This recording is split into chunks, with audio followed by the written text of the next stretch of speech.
Oke, baik. Assalamualaikum warahmatullahi wabarakatuh. Alhamdulillahirabbil alamin. Wa bihi nasta'in wa ala umurid dunya waddin. Shalatu wassalamu ala asrofil anbiya'i wal mursalin. Sayyidina wa maulana Muhammad wa ala ali Sayyidina Muhammad. Asyhadu an la ilaha illallah wa asyhadu anna Muhammadar Rasulullah. Raditu billahi robba wa bil islami dina bi Muhammadin nabiyya wa rasula. Rabbi zidna ilma waryuhna fahma. Amin amin ya Allah ya rabbal alamin. Allahumma rajukna ya Rabbi fahma nabina wa khifdul mursalin wa ilhamal malaikatil muqarrabin. Oke, baik teman-temanku semuanya yang saya hormati. Kita lanjutkan lagi belajar kita pada malam hari ini. Kita ketemu salah seorang sufi lagi. Kalau kemarin kita ketemu Junaid al-Baghdadi yang kita kenal sebagai yang punya gagasan tasawuf akhlaki, yang dimana poros dari tasawufnya itu adalah membentuk akhlaknya manusia, yang nanti pada puncaknya itu adalah takholak bi akhlakillah. Jadi akhlak manusia yang itu mirip sebagaimana akhlak yang dimiliki oleh Allah. Kalau hari ini insanun an kamil, jadi agak mirip-mirip dengan akhlak, tapi beliau ini gagasannya sifatnya itu falsafi. Jadi titik tekannya itu pada yang namanya pemikiran-pemikiran yang filosofis. Jadi teman-teman kalau belajar seperti Muhyiddin Ibnu Arabi, seperti Mansur Ibnu Al-Halaj dan lain sebagainya, itu semua gaya-gaya pemikirannya adalah falsafi. Dan biasanya kalau kita belajar tasawuf falsafi, biasanya itu jelimet dan ribet. Jadi dibutuhkan yang namanya keseriusan. Oke, kita coba menggali salah satu saja yang ini nanti menjadi gagasan yang luar biasa dari Abdul Karim Al-Jili. Jadi nama beliau ini adalah Abdul Karim bin Ibrahim bin Ahmad bin Mahmud Al-Jili. Jadi beliau ini lahirnya di Baghdad, yaitu kota Jilan. Kalau nggak salah itu tahun 767 Hijriah. Jadi ada yang mengatakan beliau ini masih keturunannya Syekh Abdul Qadir Al-Jilani. Jadi kita pun juga pernah menggali Syekh Abdul Qadir Al-Jilani. Beliau ini punya cucu perempuan yang dimana nanti secara nasabnya atau keturunan dari perempuan cucunya Syekh Abdul Qadir ini lahir yang namanya Abdul Karim Al-Jili. Jadi beliau lahir di Jilan, sama seperti halnya kota kelahirannya Syekh Abdul Qadir Al-Jilani. Nanti saat beliau ini remaja, kita pun mungkin ada beberapa teman yang sudah mengenal di mana Baghdad yang itu menjadi kerajaan besar peradaban umat Islam itu diobrak-abrik oleh kerajaan Mongol. Jadi ada salah satu jenderal Mongol namanya itu Hulagukan. Yang itu kan dalam sejarah Islam itu kan menghancurkan habis bangunan-bangunan, bahkan karya-karya ilmiah, ceritanya itu sampai dibakar. Yang itu nanti menjadikan keluarganya Al-Jili itu pindah ke Yaman. Mungkin Baghdad situasi sosialnya itu sudah tidak nyaman, sehingga beliau dan keluarganya itu ke Yaman. Dan ke Yaman nanti beliau pun juga pernah rihlah ke India, terutama belajar tasawuf dan torekoh. Dan setelah ke India, beliau pun juga pernah ke Persia. Nanti pun saat ke Persia, disempatkan pergi ke Mekah, yaitu menunaikan ibadah haji. Setelah ke Mekah, beliau pun juga pernah ke Kairo. Jadi saat di Kairo itu pernah mengunjungi universitas besar namanya itu Al-Azhar. Dan kabarnya saat di sana beliau pun juga pernah diskusi dengan ulama-ulama yang ngajar di Al-Azhar. Dan saat di Mesir itu beliau langsung melanjutkan perjalanannya ke Palestina. Dan di Palestina kabarnya hanya 2 tahun lalu kembali lagi ke Yaman. Jadi beliau itu rihlah seorang traveling. Jadi seperti halnya Ibnu Battutoh itu kan dikenal sebagai ulama yang suka rihlah, yaitu berpindah-pindah tempat untuk mencari kasanah pengetahuan atau kebenaran. Sebagaimana Abdul Karim Al-Jili. Jadi kenapa nanti yang itu beliau punya gagasan Insanul Kamil? Ya karena beliau itu sebelumnya sudah belajar corak pemikiran-pemikiran para sufi, termasuk adalah gaya pemikirannya Muhyiddin Ibnu Arabi. Karena salah satu seorang penafsir yang itu sangat terkenal dari karya-karyanya Muhyiddin Ibnu Arabi itu adalah Abdul Karim Al-Jili. Makanya nggak salah nanti salah satu ide yang mewarnai beliau itu adalah dari gagasannya Ibnu Arabi. Dan beliau ini karyanya sangat banyak. Bahkan yang menjadi masterpiece-nya itu adalah yang kita kaji malam ini, yaitu Manusia Sempurna. Jadi kitab ini kabarnya sudah diterbitkan beberapa kali, dan itu disebarluaskan di seluruh dunia. Bahkan saking menariknya, kitab ini itu diterjemahkan di berbagai bahasa Eropa. Kalau dalam bahasa Prancis itu judulnya The Homme Universal. Ya. Dan ditranslate ke dalam bahasa Inggris judulnya itu Universal Man. Jadi manusia universal. Mungkin teman-teman itu bisa mengejarnya, coba dicek. Dan beliau ini nanti punya gelar. Ya, jadi gelarnya itu Syekh. Jadi teman-teman kalau di Indonesia kalau dipanggil Syekh itu kan dianggap seorang wali atau seorang sufi yang kedudukan keilmuannya itu sudah tinggi. Kalau di Timur Tengah, Syekh ini adalah panggilan untuk orang yang sudah dituakan. Kalau dalam Jawa itu apa? Sesepuh desa atau sesepuh daerah. Dan beliau gelarnya pun juga Khutub Ad-Din. Ini adalah gelar yang tertinggi di mana seorang sufi itu mendapatkan makom yang itu di sisinya Allah. Jadi sebagaimana kalau teman-teman itu menggali tasawuf para sufi itu kan ada banyak sekali yang mendapatkan gelar. Kayak kemarin Syekh Abdul Qadir Al-Jilani yang punya gelar yaitu Sultanul Aulia. Jadi rajanya para wali. Kayak Muhyiddin Ibnu Arabi yang punya gelar yaitu Rois Al-Akbar dan lain sebagainya. Termasuk adalah Abdul Karim Al-Jili, yaitu Khutub Ad-Din. Nanti di kitabnya ini, kalau teman-teman itu mau coba dicek, itu ada cerita yang menarik. Jadi mengajarkan kalau orang itu benar-benar sungguh-sungguh atau benar serius dalam mencari sesuatu, maka orang ini akan mendapatkan apa yang dicarinya. Jadi di kitabnya Insanul Kamil ini diceritakan ada seorang pemuda yang itu miskin. Jadi suatu ketika anak muda ini mengikuti pengajian. Di mana saat ngaji itu ada seorang syekh yang lagi, kalau bahasa hari ini moidoh ya. Dan mengatakan siapapun itu, kalau dia sungguh-sungguh pasti akan mendapatkan apa yang sedang dia carinya. Wah, mendengar itu kan dia nekat. Kemudian si anak muda ini mengatakan, aku akan melamar anaknya raja. Dan saya akan berusaha apapun itu resikonya, yang penting saya bisa menikahinya. Wah, itu kan. Jadi ada motivasi yang luar biasa. Jadi gara-gara yang diucapkan oleh si gurunya ini, ya, kemudian si anak ini ingin melamar putrinya sang raja. Jadi langsung dia itu menghadap raja saat itu. Katanya anak muda ini mengatakan, wahai raja, aku ingin melamar putrimu. Wah, karena rajanya ini tahu anak mudanya ini orang pas-pasan, orang sederhana, bahkan pun juga bukan anaknya seorang raja juga. Akhirnya sang raja ini menolak dengan kalimat yang halus.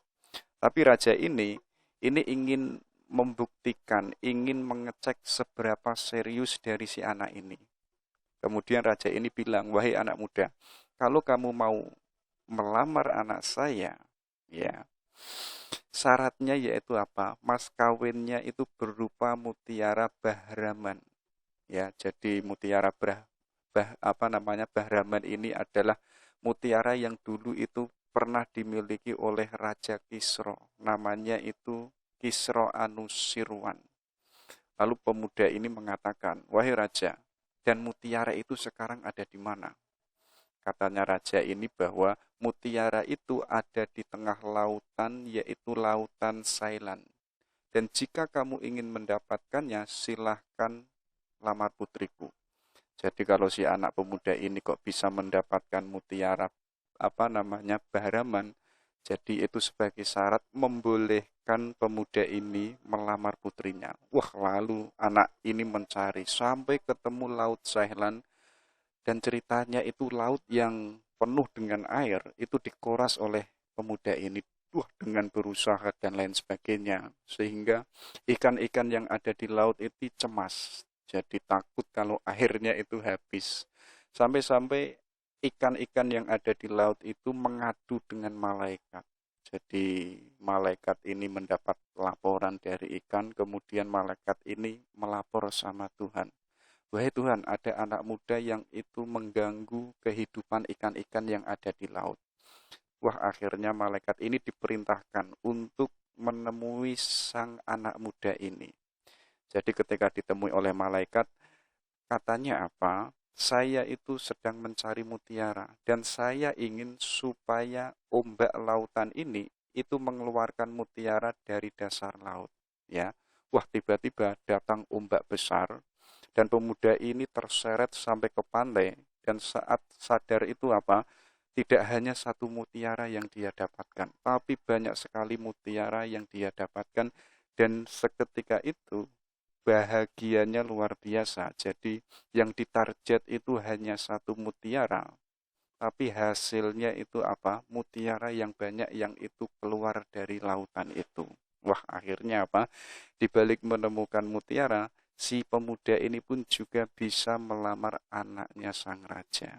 Oke, jadi ini sebagai pelajaran bahwa kalau kita benar-benar mengikuti yang namanya sunatullah, hukum kausalitas, kalau kita mau bersungguh-sungguh, yuk kita akan menemukan apa yang kita cari, sebagaimana anak muda yang miskin, yang itu tidak mungkin mendapatkan anak atau putrinya sang raja, dan rasanya pun juga nggak mungkin mendapatkan mutiara yang itu ada di dalam laut.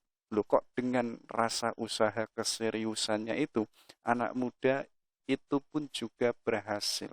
Ya, jadi ini sebagai pelajaran, kalau teman-teman serius, insya Allah pasti akan mendapatkan apa yang dia cari. Oke, coba kita menggali ide-ide yang itu menjadi pemikirannya Abdul Karim Al-Jili, yaitu tentang insanun kamil.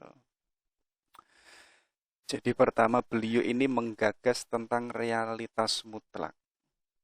Jadi katanya Abdul Karim itu apa? Tuhan itu dalam kesendiriannya yang gaib. Jadi saat itu digambarkan tidak ada sesuatu apapun, bahkan alam semesta itu belum ada. Manusia pun juga belum ada.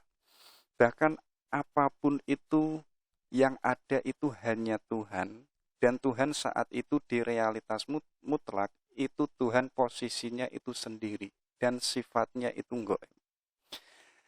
Dan di posisi itu apa? Itulah yang disebut esensi yang mutlak. Kalau manusia itu ingin menjangkau sesuatu yang itu tidak bisa dipahami, sesuatu yang sifatnya realitas mutlak, jadi pemikiran, ide-ide yang dimiliki oleh manusia itu tidak bisa menjangkaunya. Jadi teman-teman yang itu punya gagasan Tuhan itu maha kuat, Tuhan maha indah dan lain sebagainya, itu Tuhan yang tidak demikian. Ya, karena apa? Karena akalnya manusia itu terbatas untuk menjangkau sesuatu di mana saat itu Tuhan itu dalam kesendiriannya dan tidak ada sesuatu pun yang itu di luar Tuhan.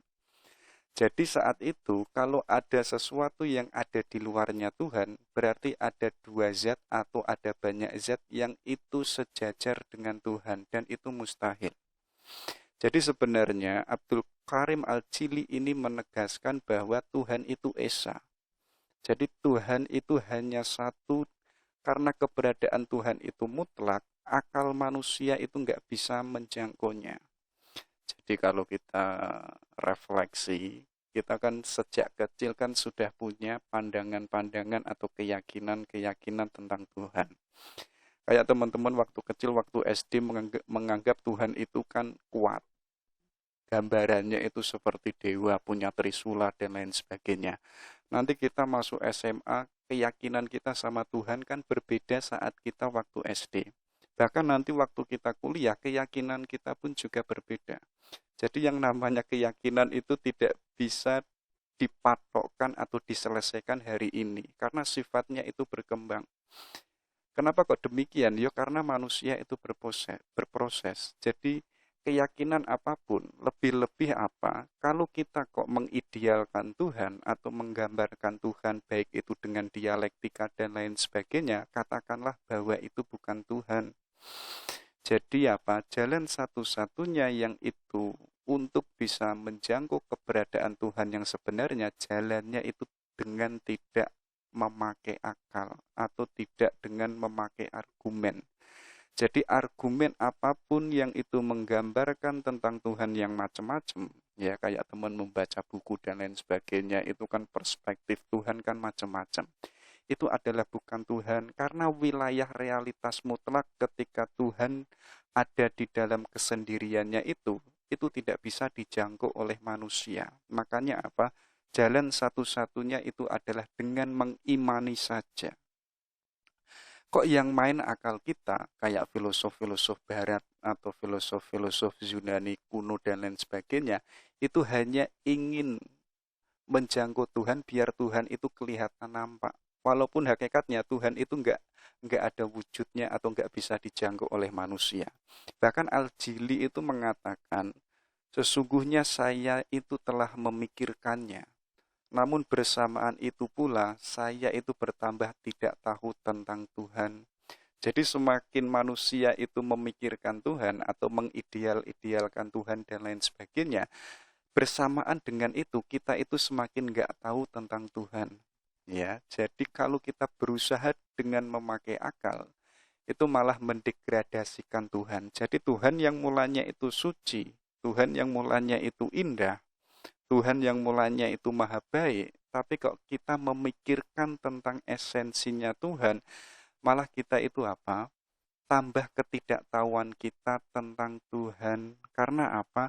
Karena akal ini hanya mampu menjangkau sesuatu yang bisa ditangkap oleh indera kita.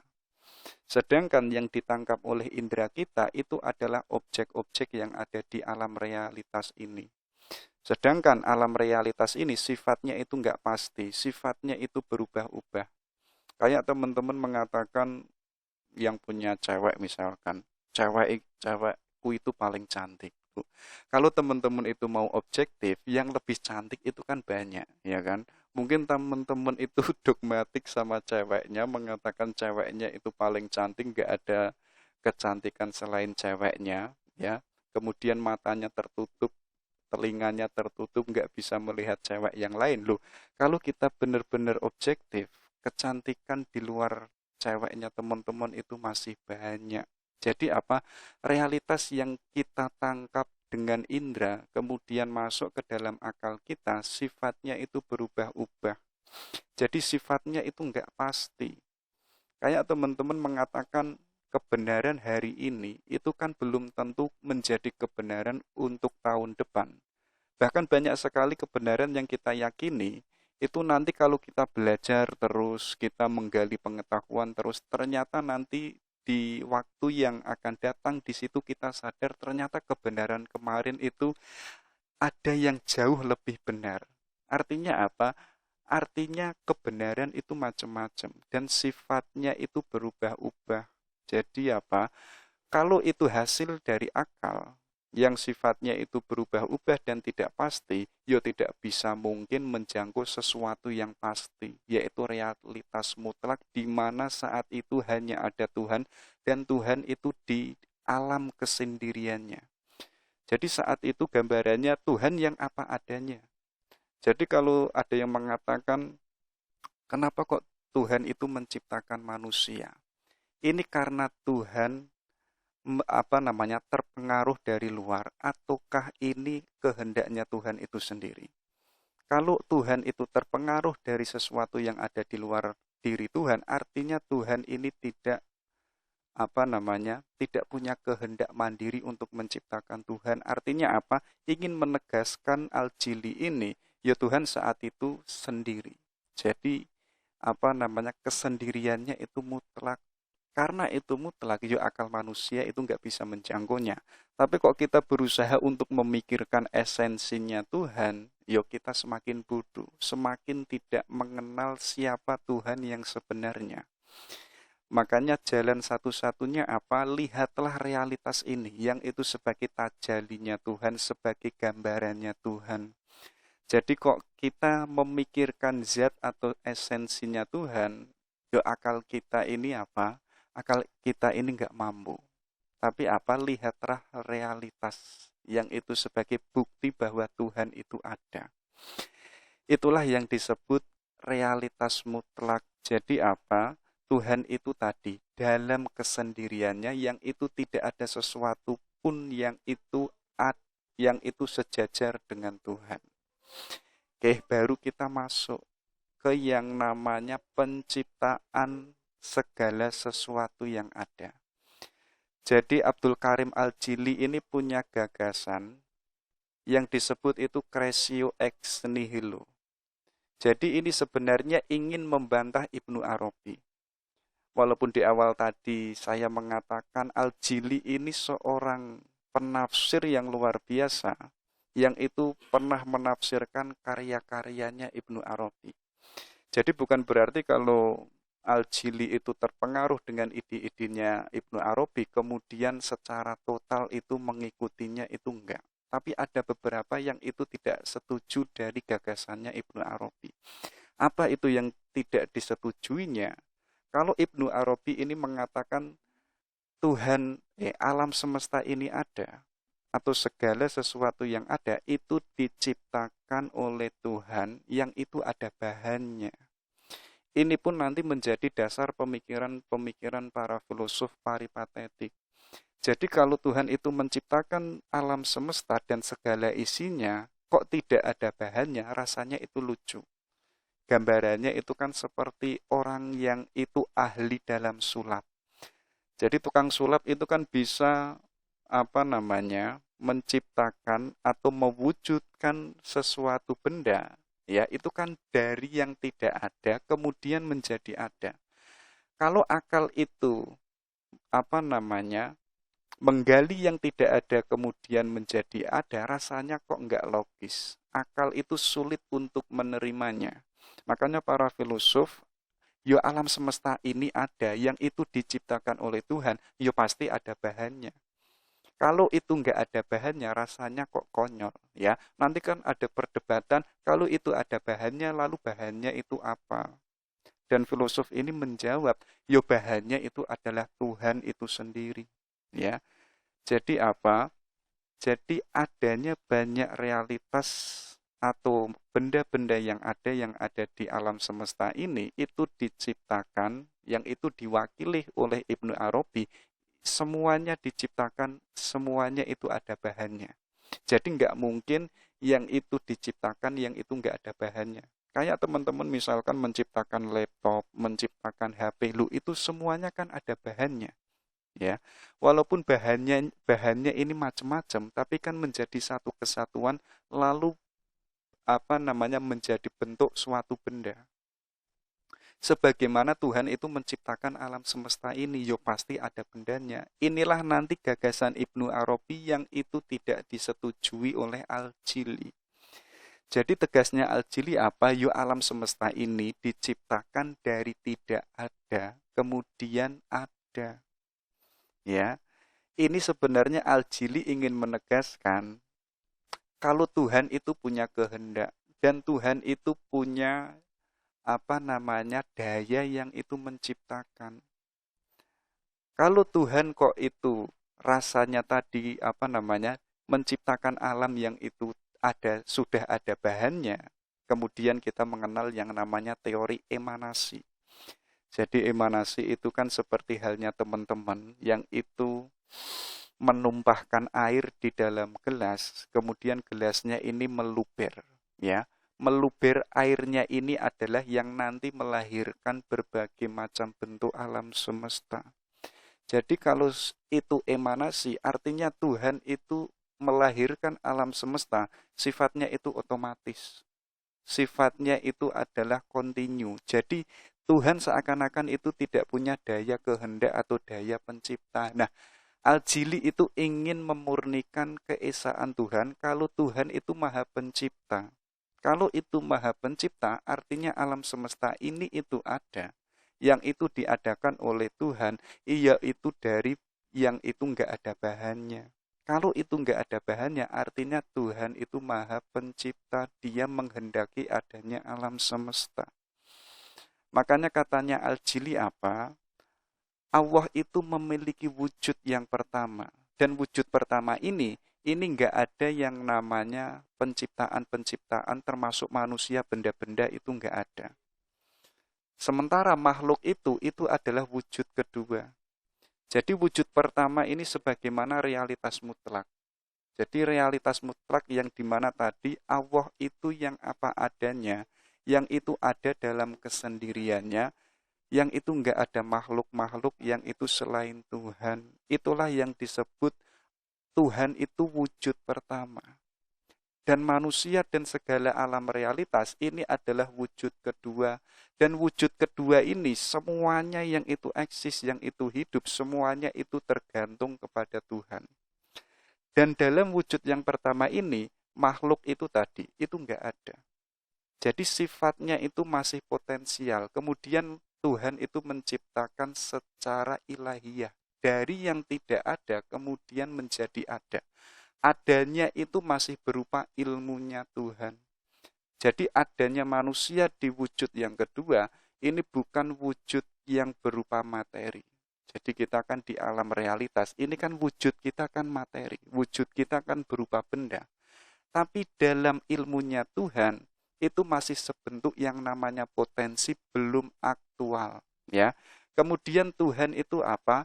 Kemudian Tuhan itu mengaktualkan. Nah, dalam mengaktualkan ilmunya Tuhan ini, di mana di dalam ilmunya Tuhan ini ada manusia, ada alam semesta, dan lain sebagainya. Di situ Tuhan mewujudkannya dengan yang namanya kehendak. Itulah yang nanti menegaskan Al-Jili, artinya Tuhan itu maha menciptakan. Ya, maha mengadakan sesuatu yang itu menjadi alam realitas. Makanya apa?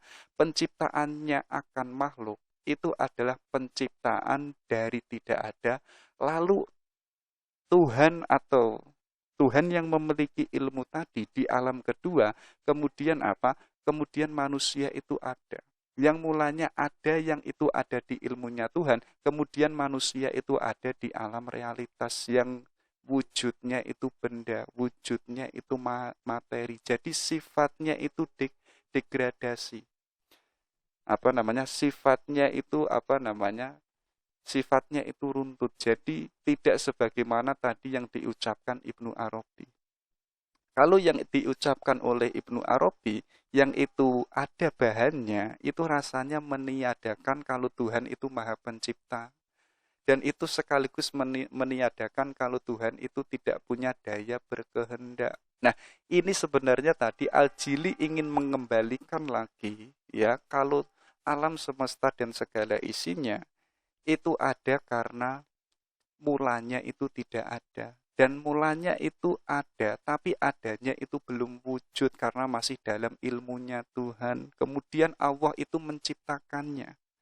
Karena itu ada di ilmunya Tuhan, kemudian Tuhan ini menciptakannya kemudian menjadi wujud yang itu berupa materi.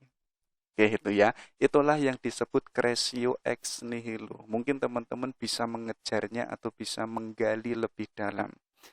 Nanti ada pertanyaan, ya. Jika alam ini adalah tajalinya Tuhan, ya, apakah kemudian alam ini identik dengan Tuhan? Ya. Jadi kemudian Al-Jili ini mengumpamakan. Jadi kalau alam realitas ini adalah gambaran atau tajalinya Tuhan, artinya apa? Artinya semua bentuk-bentuk realitas itu adalah Tuhan. Ya berarti pendapatnya orang Kristen itu benar kalau Yesus itu adalah Tuhan. Mungkin teman-teman bisa mengaku aku ini adalah Tuhan.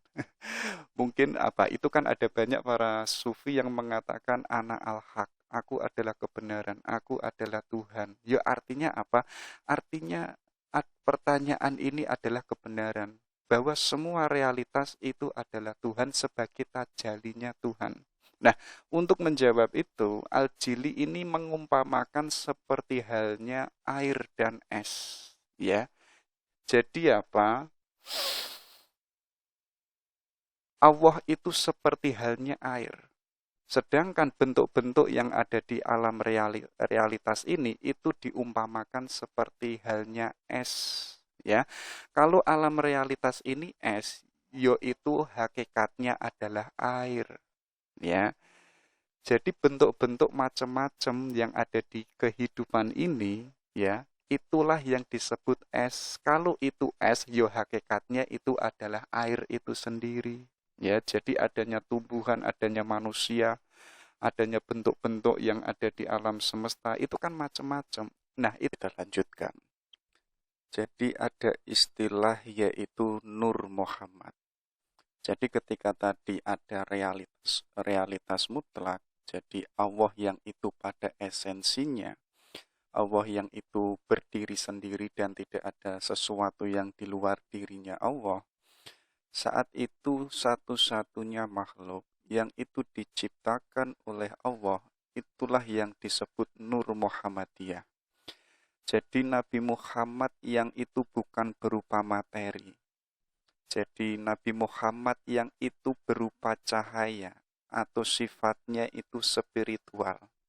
Jadi itu kan ada hadis qudsi atau ada riwayat yang mengatakan ketika Nabi Adam itu diciptakan oleh Allah, itu kan melihat di arsy ada tulisan syahadat yang sifatnya rupanya itu cahaya.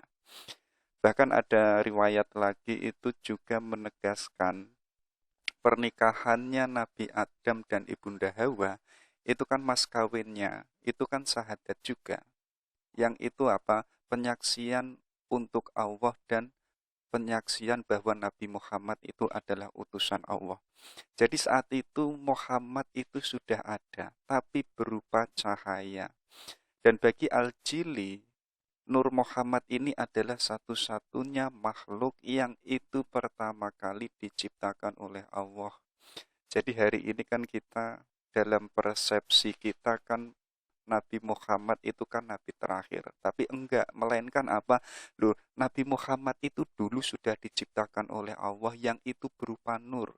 Dan nanti Nabi Muhammad ini ketika diciptakan oleh Allah sekaligus diutus di alam dunia, ya. Nabi Muhammad ini adalah representasi dari adanya insanul kamil, yaitu yang mirip dengan Allah. Jadi apa? Jadi ketika Nabi Muhammad ini sudah diciptakan oleh Allah di alam dunia, itu nanti adalah representasi dari adanya Nur Muhammadiyah itu. Jadi Nur Muhammadiyah ini nanti tidak hanya dimiliki oleh Kanjeng Nabi, melainkan seluruh nabi-nabi yang ada, sejak Nabi Adam sampai Nabi Muhammad, itu pun juga ada yang namanya Nur Muhammadiyah. Nanti pun juga dimiliki oleh para wali, dimiliki oleh orang-orang soleh. Jadi semuanya yang itu orang-orang yang dekat sama Allah, itu semuanya mendapatkan Nur Muhammadiyah. Dan sedangkan Al-Jili ini menegaskan alam semesta ini kan tajalinya Allah atau gambaran dari wujud keberadaan Allah. Adanya makhluk hidup yang mati maupun yang hidup dan segala macam tumbuhan dan lain sebagainya, semua makhluk yang ada di dunia ini itu adalah gambaran dari Allah. Kalau orang Kristen itu menegaskan apa? Citranya Tuhan. Nah, nanti citra Tuhan yang ini wujudnya paling sempurna yaitu adalah manusia.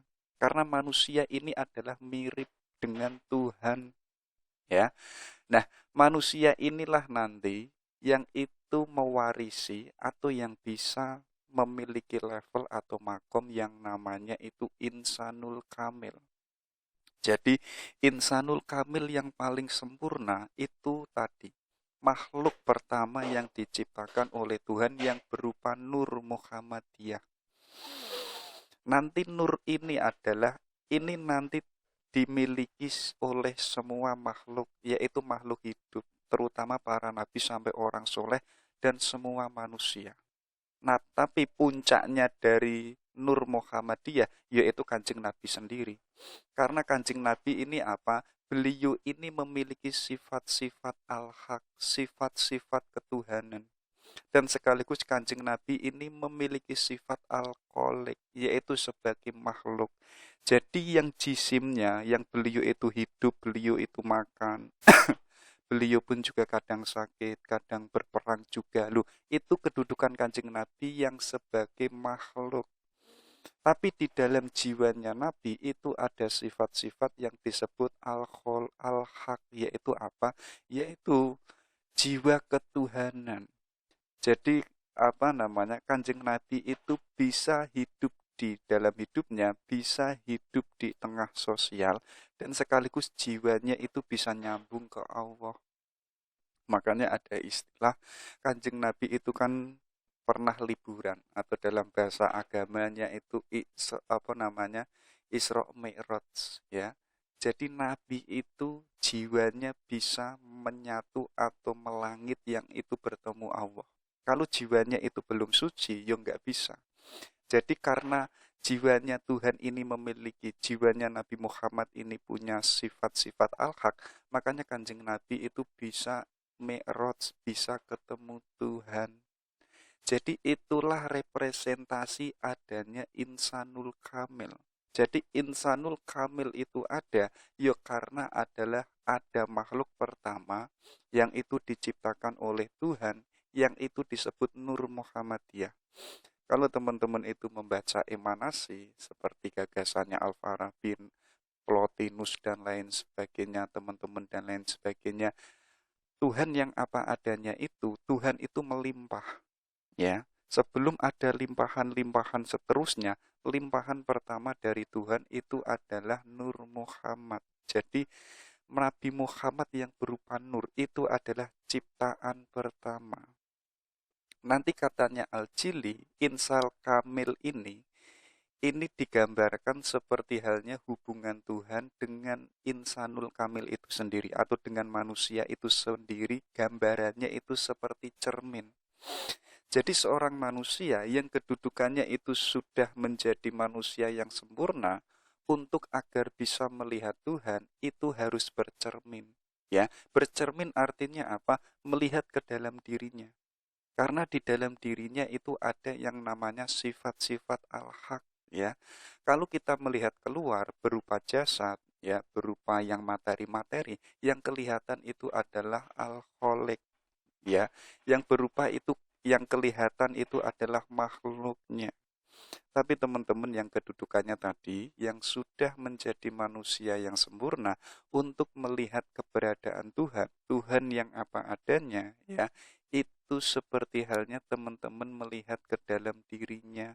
Gambarannya teman-teman kayak bercermin.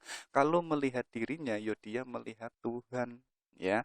Kenapa kok demikian? Ya karena alam semesta ini yang ada dan segala bentuk yang ada itu adalah gambarannya Tuhan atau tajalinya Tuhan. Nanti ada satu makhluk yang itu mirip dengan Tuhan, mirip sebagai sifat-sifat yang dimiliki oleh Tuhan, yaitu manusia. Dan puncaknya dari setiap manusia yang itu paling sempurna, yaitu adalah Kanjeng Nabi Muhammad.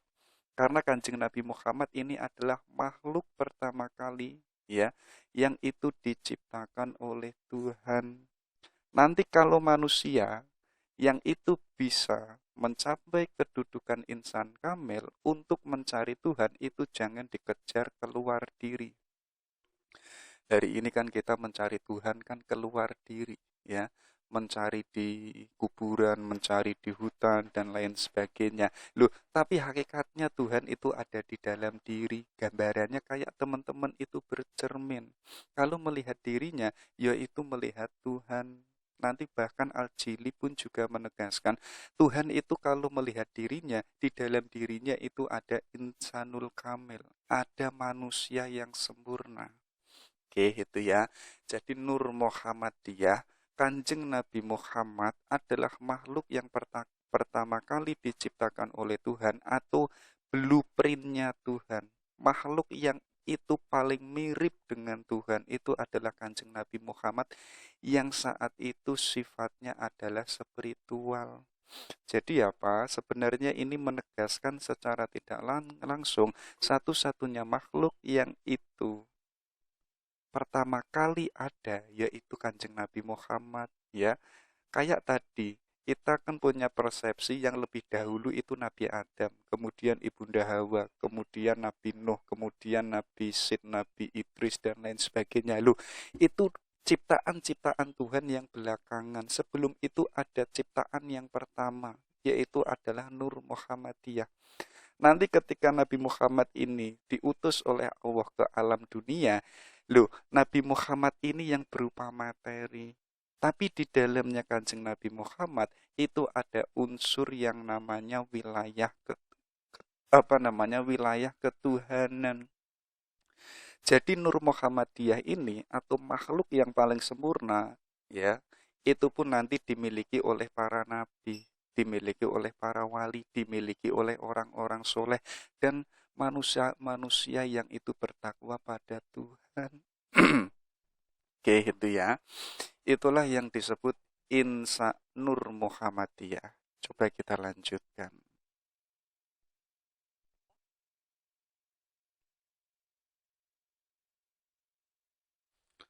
Ada juga yaitu identifikasi insanul kamil. Coba, coba teman-teman dicek. Yang pertama apa? Yang mutlak itu mempunyai sifat-sifat yang baik dan sempurna. Ya, maksudnya apa? Tuhan itu semua sifat-sifatnya itu baik, enggak ada yang tidak baik. Bahkan semua sifat-sifatnya itu enggak ada yang cacat, karena semuanya itu sempurna. Jadi kesempurnaan itu adalah dimiliki oleh Tuhan. Dan hamba atau seorang manusia kalau hidupnya itu kok memiripkan pada sifat-sifat sempurna yang itu dimiliki oleh Tuhan, yo nanti lama kelamaan apa? Manusia itu pun juga akan sempurna. Makanya bercerminlah pada pada yang ada di dalam diri kita, yaitu apa? Yaitu adalah ilahiyah, ketuhanan. Jadi apa? Ayo kita memiripkan diri kita sebagaimana yang itu dimiliki oleh Tuhan yang berupa sifat-sifat kesempurnaannya. Kalau Tuhan itu maha adil, ayo kita yang sebagai manusia berusaha untuk menjadi adil. Hari ini kan kita sudah banyak ilmunya, ya. Sudah memiliki macam ilmu-ilmu tentang kebaikan, tentang kebenaran. Tapi kok hidup kita hanya stagnan. Hidup kita tahun kemarin dengan tahun ini rasanya kok sama saja. Ya karena kita punya ilmu, tapi ilmunya itu hanya sebatas literasi. Ilmunya hanya sebatas menempel yang ada di dalam otak kita. Harusnya apa? Kalau kita sudah punya ilmu, ya, yang sifatnya kebaikan dan kebenaran, ayo kita aktualisasikan semua kebenaran yang kita miliki. Ya, kayak tadi teman-teman hari ini kan tahu yang namanya itu sodako. Sodako itu baik. Sodako itu adalah sesuatu yang disenangi oleh Tuhan. Tapi sampai hari ini kita kan belum bisa yang namanya sodakoh. Ya artinya apa? Ilmu sodakoh yang kita miliki yaitu hanya sebatas ideal, belum yang namanya aktual. Jadi kok kita bisa mengaktualkan seluruh kebaikan yang kita miliki, ya, nanti apa? lama-lama kita itu menjadi orang baik. Kalau kita sudah menjadi orang baik, ayo kita berproses terus menjadi orang baik. Nanti sampai puncaknya apa? Kita itu mirip dengan sang pemilik kebaikan, yaitu adalah Tuhan. Gambarannya itu Tuhan telah memperkenalkannya yang ada di Asmaul Husna, dan kita harus menirunya. Kayak tadi, kalau Tuhan itu maha adil, Tuhan itu maha bijaksana, ayo kita pelan-pelan menjadi manusia yang bijaksana. Kalau Tuhan itu maha lembut, ayo kita menjadi manusia yang itu jangan dikit-dikit marah, jangan dikit-dikit itu ngambek ya.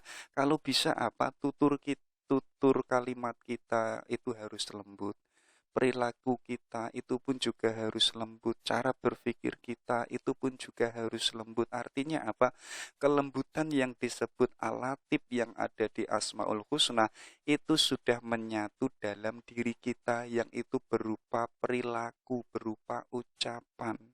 Nah, artinya apa? Ada satu sifat yang itu sempurna yang dimiliki oleh Tuhan, itu sudah kita bisa tiru, dan kita nggak bisa membayangkan semua sifat-sifat kesempurnaan yang dimiliki oleh Tuhan, yang itu ada di Asmaul Husna, yang jumlahnya 99, seandainya itu bisa dimiliki oleh manusia, dan manusia bisa mengaktualisasikan dalam kehidupan sehari-hari, ya, itulah yang disebut insanul kamil. Jalannya apa? Jalannya harus memiripkan diri kita dengan Tuhan. Bukan berarti secara materi, melainkan apa? Yaitu perilaku. Ya, kalau perilaku kita baik, perilaku kita kok bijaksana, itu nanti ada efeknya pada jiwa kita. Jiwa kita semakin terdidik menjadi jiwa yang bijaksana. Kalau teman-teman senantiasa berbuat baik, itu pun juga akan mendidik jiwa kita menjadi jiwa yang baik. Lama-lama apa? Lama-lama jiwa kita itu sempurna. Kalau jiwa kita itu sudah sempurna, itulah yang disebut insanul kamil. Ketika seorang manusia itu telah berhasil memiripkan dirinya, perilakunya yang itu mirip dengan sifat-sifat yang itu dimiliki oleh Tuhan. Jadi apa namanya, kita yang sebagai manusia itu bisa kok mempunyai akhlak, mempunyai sifat-sifat yang sifat itu hakikatnya itu dimiliki oleh Tuhan. Itu yang pertama. Yang kedua apa? Jadi segala sifat-sifat yang itu dimiliki oleh Tuhan, ya, hakikatnya itu apa? Hakikatnya pun juga dimiliki oleh manusia. Makanya yang pertama tadi, manusia itu ditegaskan, ayo kita mirip dengan Tuhan. Ayo kita pelan-pelan memiripkan perilaku kita yang itu nanti agar bisa menjadi perilaku yang sempurna. Kalau sudah menjadi perilaku yang sempurna, kita sudah memiliki sifat-sifat yang dimiliki oleh Tuhan. Kenapa demikian? Ya karena hakikatnya itu sudah dimiliki oleh manusia. Kenapa kok kita belum memiliki itu? Ya karena kita belum punya kesadaran. Karena kita itu belum kemauan. Jadi ada potensi keilahiyahan di dalam jiwa kita, ya, yang sifatnya itu potensi. Setiap manusia itu punya. Jadi tidak hanya orang Islam saja, tidak hanya orang Kristen saja, setiap makhluk yang itu manusia, yang diciptakan oleh Tuhan, semuanya itu punya potensi ilahiyah. Makanya garaplah yang ada di dalam diri kita. Kenapa kok demikian? Karena segala kebaikan yang itu dimiliki oleh Tuhan, hakikatnya itu tadi, hakikatnya itu telah dimiliki oleh manusia. Nah, untuk agar kita bisa menjadi insanul kamil, manusia yang sempurna, jalannya dengan apa? Jalannya itu dengan imitasi. Kita menirukan yang sifat-sifatnya yang itu paling sempurna. Kebaikan-kebaikan yang itu paling sempurna, yaitu adalah yang dimiliki oleh Tuhan. Semakin kita dekat sama Tuhan, semakin kita itu mirip dengan Tuhan. Itulah yang disebut insanul kamil. Makanya Al-Jili sebagaimana dijelaskan tadi, beliau menegaskan juga, Tuhan itu sebagai cermin bagi manusia. Dan manusia pun menjadi cermin bagi Tuhan. Ya, kalau itu cermin, sama-sama untuk melihat Kalau manusia itu melihat dirinya, ya dia melihat Tuhan. Kalau Tuhan itu melihat dirinya, ya dia melihat manusia. Jadi bukan manusia yang sembarangan, bukan manusia yang arogan, bukan manusia yang amoral, tapi apa? Manusia yang sudah mendapatkan kedudukan yang disebut manusia yang sempurna. Jadi manusia yang sempurna, manusia ketika dirinya itu sudah mirip dengan Tuhan. Kalau itu mirip, artinya itu adalah citranya Tuhan. Makanya apa? Kalau Tuhan itu melihat ke dalam dirinya, ya di situ ada manusia sempurna. Ketika manusianya itu sudah sempurna, levelnya itu sudah insanul kamil, ketika dia melihat ke dalam dirinya, yo yang ada itu adalah Tuhan. Ini adalah satu kesatuan yang tidak bisa dipisahkan. Ya, gambarannya itu seperti halnya dua keping mata uang, di mana setiap sisinya itu gambarnya itu beda. Tapi itu kan satu kesatuan yang nggak bisa dipisahkan. Itulah sebagaimana gambaran antara Tuhan dan manusia. Jadi Tuhan dan manusia itu nggak bisa dilepas. Kenapa demikian? Ya karena antara Tuhan dan manusia itu seperti halnya satu keping mata uang yang memiliki dua wajah yang berbeda. Ya, jadi kalau teman-teman itu sudah makomnya insanul kamil untuk bisa melihat Tuhan yang sebenarnya, itu lihatlah ke dalam dirinya. Di situ ada Tuhan. Karena segala sifat kebaikan keindahan yang itu dimiliki oleh Tuhan, ya hakikatnya pada dasarnya itu pun juga dimiliki oleh manusia. Oke, itu ya. Itu yang disebut identifikasi insanul kamil. Ada juga yaitu proses munculnya insanul kamil. Jadi yang pertama itu ada level uluhiyah. Ya. Jadi level uluhiyah ini sebagaimana di awal tadi yaitu realitas mutlak Allah yang apa adanya. Jadi Allah yang itu wujud pada esensinya sendiri. Dan di luar diri Tuhan itu enggak ada. Dan Tuhan itu adalah proses tajalinya segala sesuatu yang ada. Jadi adanya makhluk nanti, adanya realitas, adanya alam semesta, ini ada dan bisa tidak ada, itu adalah tergantung Allah, tergantung kehendaknya Allah. Makanya tadi di pembahasan sebelumnya, Al-Jili pun juga menegaskan bahwa Tuhan itu maha berkehendak. Tuhan pun juga maha mencipta. Jadi nggak ada yang namanya diciptakan, yang itu bahannya sudah ada, itu nggak ada. Yang ada apa? Tuhan itu mengadakan yang itu sebelumnya nggak ada bahannya. Jadi dari sesuatu yang tidak ada, kemudian Tuhan itu mengadakan. Nah, nanti adanya sesuatu ini, baik itu realitas maupun alam semesta dan segala isinya, ada atau tidak, itu tergantung Tuhan. Itulah makom uluhiyah. Kalau level ahadiyah, ini adalah zat yang paling murni atau zat al-sadzi. Jadi level ahadiyah ini tidak bisa disebut, tidak bisa diberi nama. Jadi nama adanya Ar-Rahman, nama adanya Tuhan dan lain sebagainya itu tidak bisa mewakili level ahadiyah. Karena apa? Karena level ahadiyah ini nggak bisa dijangkau oleh manusia. Jadi setiap pengetahuan yang itu dicapai oleh manusia tentang Tuhan dan setiap argumentasi dan dialektika yang itu diucapkan oleh Tuhan yang itu ingin mengarah pada ketuhanan, hakikatnya manusia itu tidak bisa mewakilinya. Jadi setiap pengetahuan yang ada itu tidak bisa menjangkau level ahadiyah. Dan seluruh argumentasi dialektika kita yang itu kita sebagai manusia, itu pun juga tidak bisa menjangkau yang namanya level ahadiyah. Karena level ahadiyah ini level yang itu tidak bisa terucapkan, yang itu tidak bisa disifati. Kayak teman-teman hari ini menggambarkan Tuhan ini demikian, Tuhan itu adalah A, Tuhan itu adalah B. Loh, itu tidak akan bisa mewakili yang namanya zat murni yang dimiliki oleh Tuhan. ini sebenarnya ingin mengajarkan kita atau menyadarkan kita bahwa manusia itu lemah, manusia itu terbatas. Pengetahuan yang dimiliki oleh manusia pun juga terbatas.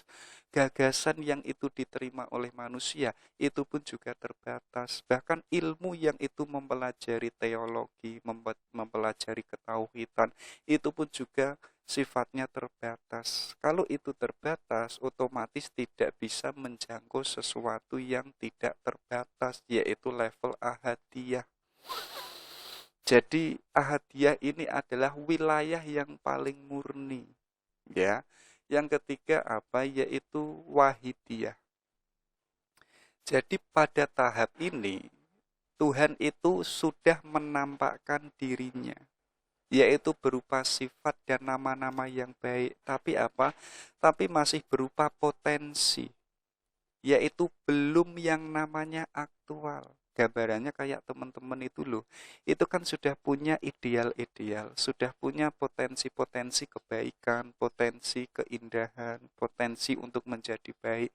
Itu kan ada semua, ada di dalam diri manusia, ya, tapi belum aktual, yaitu apa? Belum mewujud.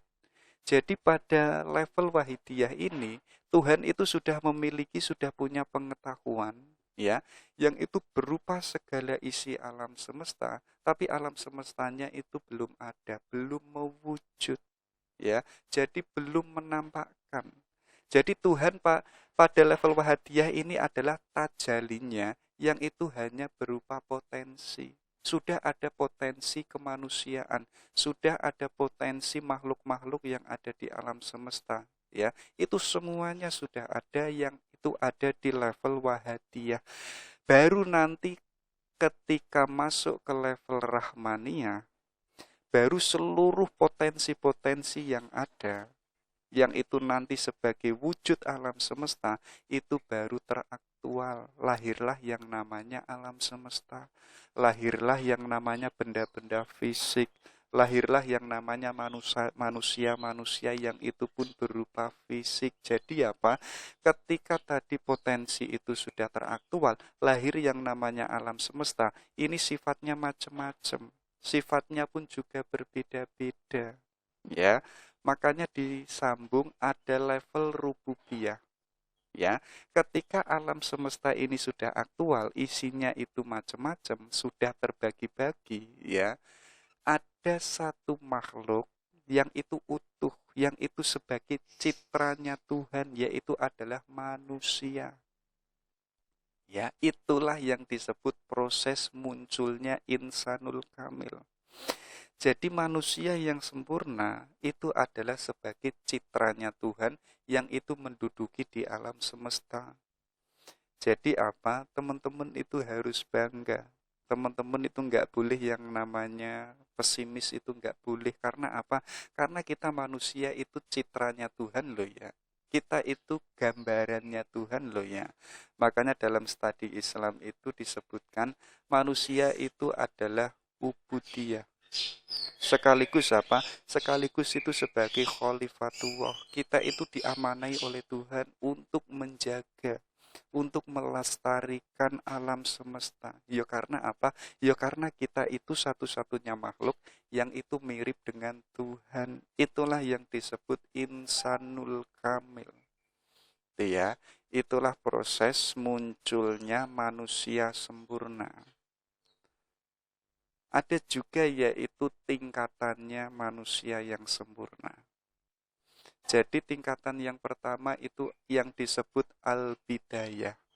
Yang kedua yaitu at-tawassut.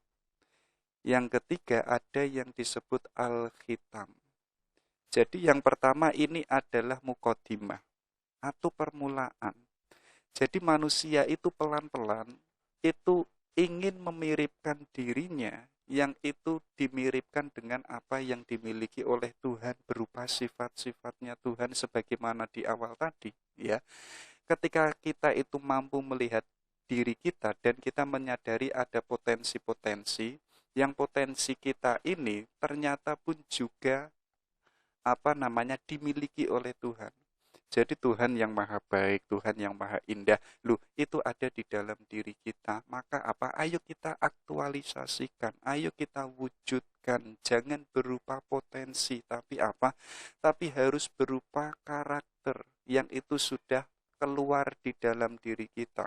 Kalau kita kok terus istiqomah dalam yang namanya al-bidayah, kita terus memperbaiki diri kita, menjadi manusia yang setiap hari menjadi manusia yang baik, ilmu kita semakin bertambah, ngamal kita pun juga semakin bertambah, kebaikan kita semakin bertambah. Nanti lama-lama kita akan menjadi level manusia yang itu insanul kamil. Kalau kita itu sudah demikian, baru kita masuk ke yang namanya at-tawasud. Jadi apa? Putaran hidup kita itu adalah yang dimiliki oleh Tuhan. Jadi yang pertama tadi kita berusaha memiripkan diri kita sebagaimana yang dimiliki oleh Tuhan. Yang kedua ini apa? Kita itu sudah bisa mengaktualisasikan. Kalau Tuhan Maha Adil, kita sudah bisa menjadi manusia yang adil. Apalagi kalau Tuhan itu bijaksana, kita sudah mengaktualisasi kebijaksanaan itu dalam kehidupan sehari-hari. Kalau Tuhan itu maha kasih atau maha cinta, kita pun juga sudah bisa mengaktualisasikan itu dalam kehidupan sehari-hari. Kenapa kok demikian? Ya karena tadi kita sudah punya potensi yang itu pun juga sama dimiliki oleh Tuhan.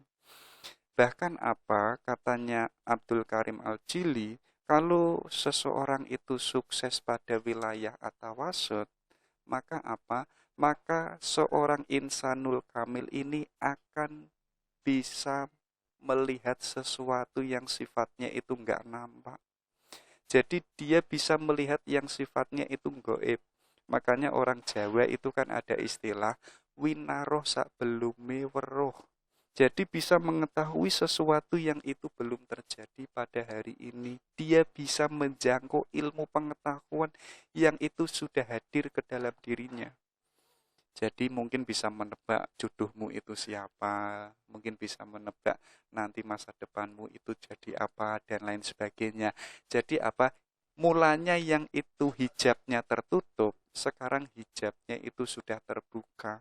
Ya, jadi sudah bisa melihat sesuatu yang sifatnya itu metafisik. Untuk agar bisa mendapatkan ilmu ini, ya tadi ketika apa? Ketika seluruh sifatnya Tuhan, kesempurnaan Tuhan itu tidak hanya berhenti pada potensi yang kita miliki, tapi apa? Harus kita aktualisasikan dalam perilaku sehari-hari. Jadi gaya hidup kita itu adalah gaya yang citranya Tuhan, yang itu mirip sebagaimana Tuhan. Itulah nanti yang disebut rahmatan lil alamin. Jadi hidup kita itu basisnya itu adalah ilahiyah. Basisnya itu adalah ketuhanan. Kalau level al-khitam, ini level terakhir. Ya, inilah tadi ketika manusia itu sudah wujudnya itu sempurna, perilakunya itu sempurna, gagasannya pun juga sempurna, gaya hidupnya di tengah alam sosial, di tengah alam realitas, itu adalah gaya sebagaimana gaya yang dimiliki oleh Tuhan. Jadi hidupnya itu sudah mirip dengan Tuhan. Jadi kedudukannya itu sudah khalifatullah, yang diamanai oleh Tuhan untuk menjaga, melestarikan alam semesta. Ya, nanti teman-teman, katanya Al-Junaid, kalau di level terakhir ini, ya, seorang insal kamil itu akan mendapati pengetahuan yang itu rahasia takdir. Ya, kalau yang kedua tadi kan hijabnya sudah dibukakan oleh Tuhan, sudah bisa mengetahui yang itu tidak hanya hari ini, bahkan bisa mengetahui sesuatu yang itu belum hadir pada hari ini, tapi bisa mengetahui sesuatu di masa depan. Itulah yang disebut gaib. Tapi yang ketiga ini, rahasia-rahasia takdir yang itu sudah ditulis oleh Tuhan, itu bisa diketahui oleh insanul kamil yang levelnya itu al-khitam. Oke, itu ya. Itu adalah tingkatan manusia yang sempurna. Coba teman-teman dicek, itu levelnya ada di mana. atau di permulaan, atau level menengah, atau level terakhir, atau jangan-jangan itu tidak sama sekali.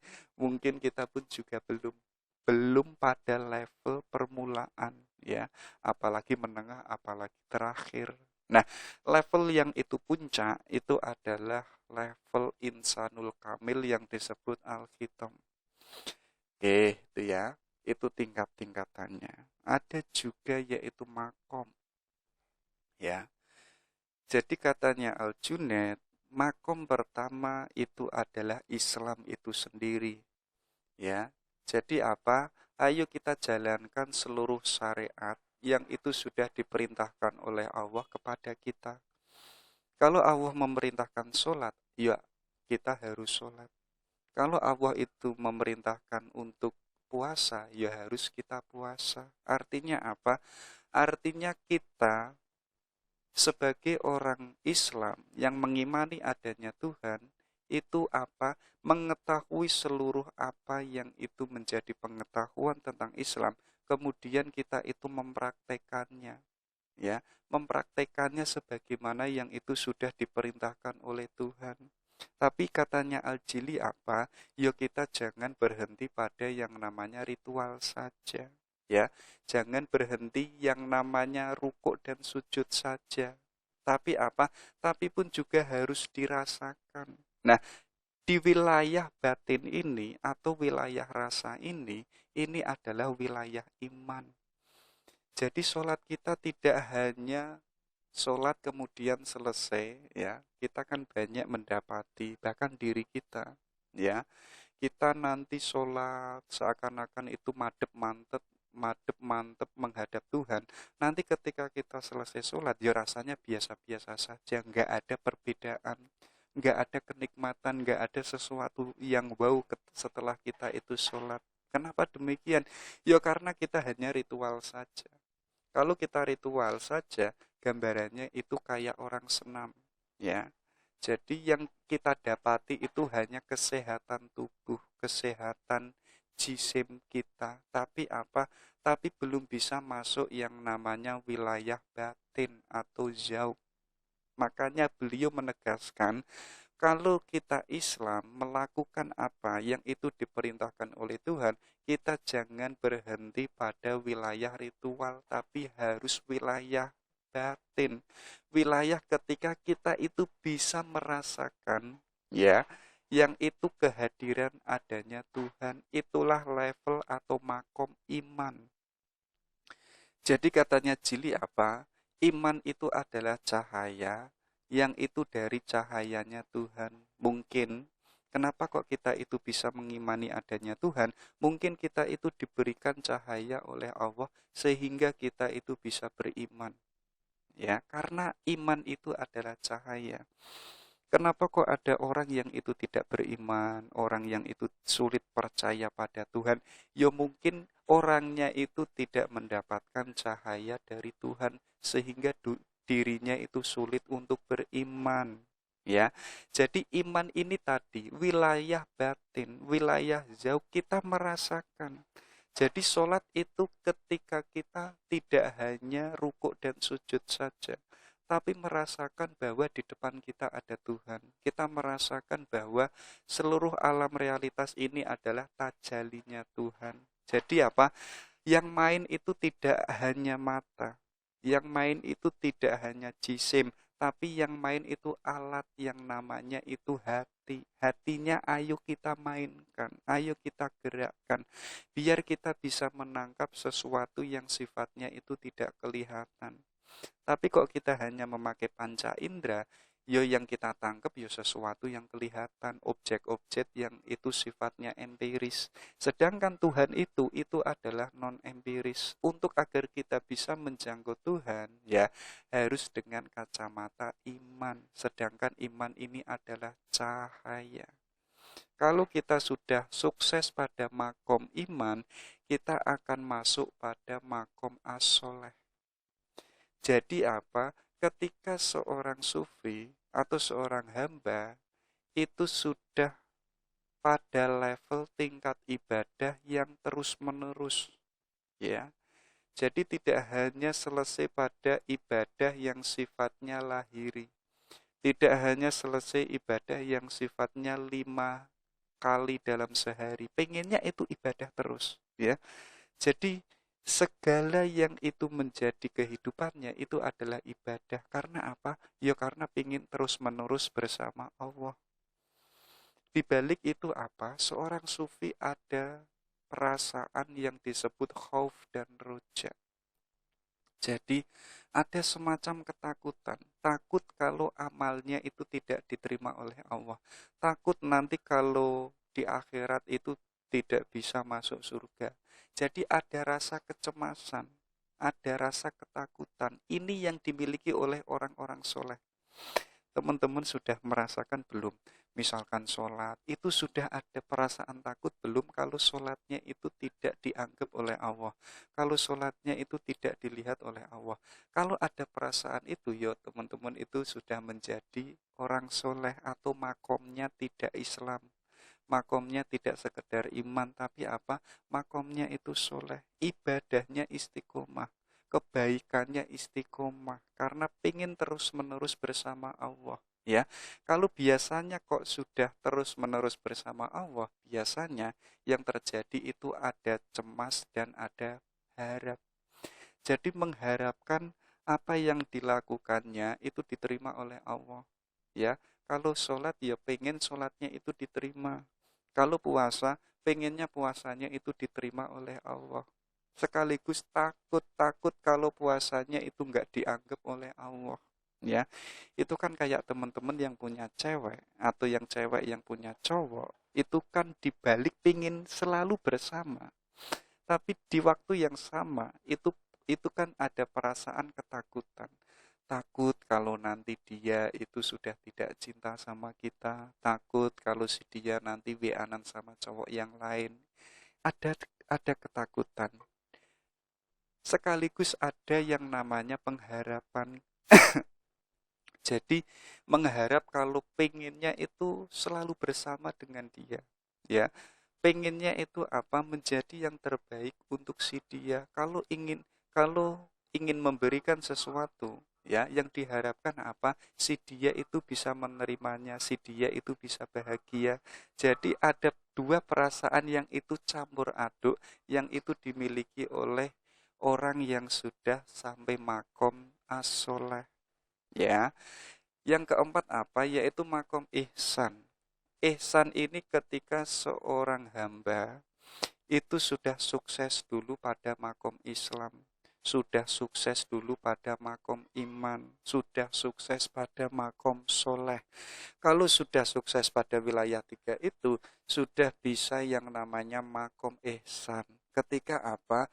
Ketika seorang hamba dalam hidupnya, terutama itu dalam ranah ibadahnya, dirinya itu merasakan seakan-akan itu berada di hadapannya Tuhan.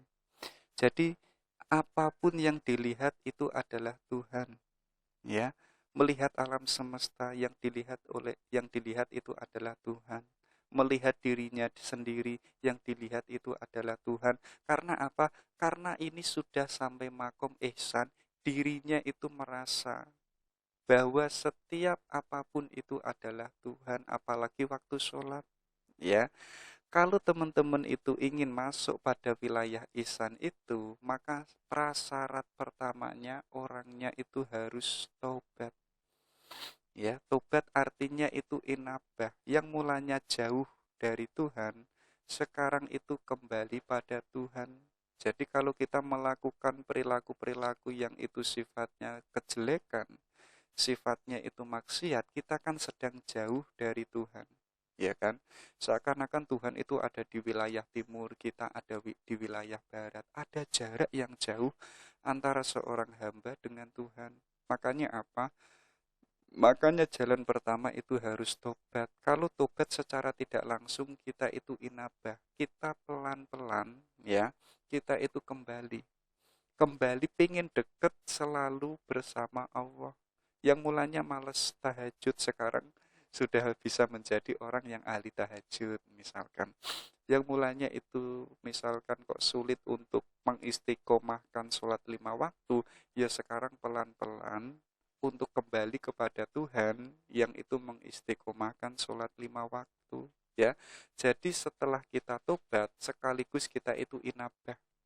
Kalau kok kita sudah tobat, tapi kok masih jauh dengan Tuhan, maksudnya jauh itu apa?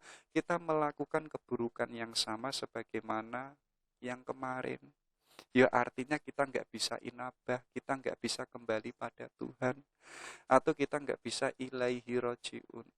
Ya, kalau kita sudah kembali dengan Tuhan, kita sudah menemukan Tuhan atau sudah akrab dengan Tuhan, ayo kita menjalani hidup yang hidupnya itu sederhana. Kita menjadi manusia yang zuhud, atau orangnya subjeknya itu zahid.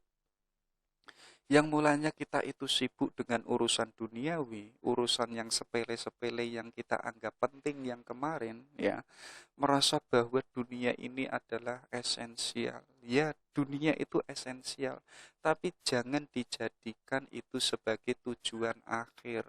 Tapi apa? Jadikan dunia itu sebagai alat yang itu tidak menyatu pada diri kita. Diri kita itu harus murni menjadi manusia. Adapun kita memiliki materi-materi yang sifatnya itu duniawi, itu jangan terikat atau jangan bisa masuk ke dalam hati kita. Hati kita tetap isinya itu Allah, ya. Tapi yang namanya dunia, ayo kita letakkan yang itu ada di tangan tangan kita, jangan dimasukkan ke dalam jiwa kita. Artinya apa? Kita zuhud, orang yang sederhana. Jadi orang ketika yang hatinya itu sudah tidak terikat oleh sesuatu yang ada di luar dirinya. Dirinya itu hanya terikat yang itu hanya satu, yaitu adalah Tuhan. Coba teman-teman, hari ini kan kita banyak terikat-ikat. Terikat yaitu menjadi mahasiswa, terikat pada sahabat kita, terikat pada lembaga, terikat pada instansi, terikat pada ustadz kita, terikat pada kiai kita, semuanya terikat. Ya, coba sekarang ayo kita lepaskan ikatan-ikatan itu. Ya, lepaskan semuanya. Tapi jangan ada satu yang itu kita lepaskan, yang itu yang bisa mengikat kita, yaitu adalah Tuhan. Kalau kita bisa demikian, ya kita bisa menjadi orang yang zuhud.